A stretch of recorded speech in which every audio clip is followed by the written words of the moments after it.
புரட்சி தலைவர் எம்ஜிஆர் பெயரை சொல்வரெல்லாம் எம்ஜிஆர் ஆகிவிட முடியாது. எம்ஜிஆருக்கு நிகர் எம்ஜிஆர் அவர்கள்தான்.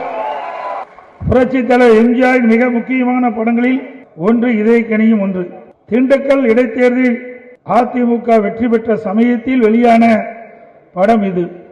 படத்தின் ஆரம்ப காட்சியில் அதிமுக கொடியும் இரட்டலை சின்னத்தையும் காட்டி இருப்பார்கள். இந்த படத்திற்கு இதயக்கனி என்று பெயர் சூட்டப்பட்டது ஒரு சுவையான வரலாறு. அதாவது நாடோடி மன்னன் படத்தை பல்வேறு சிரமங்களுக்கு மத்தியில் ரிலீஸ் செய்தார் நம்முடைய தலைவர் புரட்சி தலைவர் எம்ஜிஆர் அவர்கள்.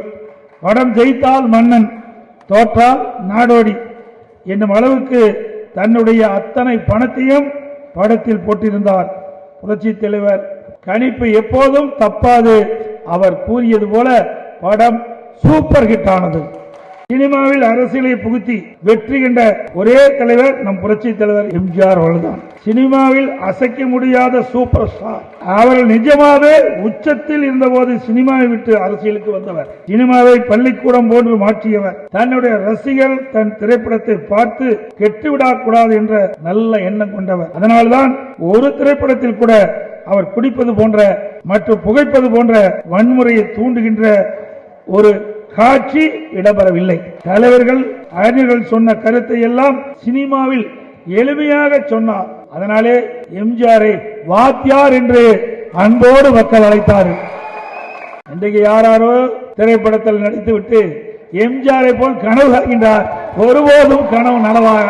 புரட்சி தலைவர் எம்ஜிஆர் அவர்கள் உயிரோடு இருக்கின்ற பொழுது கொடுத்து கொடுத்து சிவந்த கரத்துக்கு சொந்தக்காரர். இந்த மண்ணிலே மறைந்தாலும் அவர் இன்றைக்கும் மக்கள் மனதிலே வாழ்ந்து கொண்டிருக்கின்றார். அவர் இறந்த பிறகும் தன்னுடைய சொத்துக்களை வாய் பேசாதவர் காது கேளவருக்கு தன்னுடைய சொத்தை கொடுத்து அந்த குழந்தைகளை காப்பாற்றிய பெருமை நம்முடைய தலைவருக்கு ஒருவருக்கு மட்டும்தான். திரைப்படங்களில் மக்களுக்கு என்னெல்லாம் செய்தோன் என்று சொன்னாரோ அவை எல்லாவற்றையும் முதல்வராக வந்து செய்து காட்டியவர் நம்முடைய தலைவர் புரட்சி தலைவர் எம்ஜிஆர்.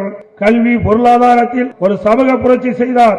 ஏழை எளியவர்கள் பொருளாதாரத்தில் பின்தங்கியவர்கள் உள்ளிட்ட அத்தனை தரப்பு மக்களையும் உயர்த்துவதற்கு 68% இடஒதுக்கீடை கொண்டு வந்தவர் நம்முடைய தலைவர் புரட்சி தலைவர் எம்ஜிஆர்.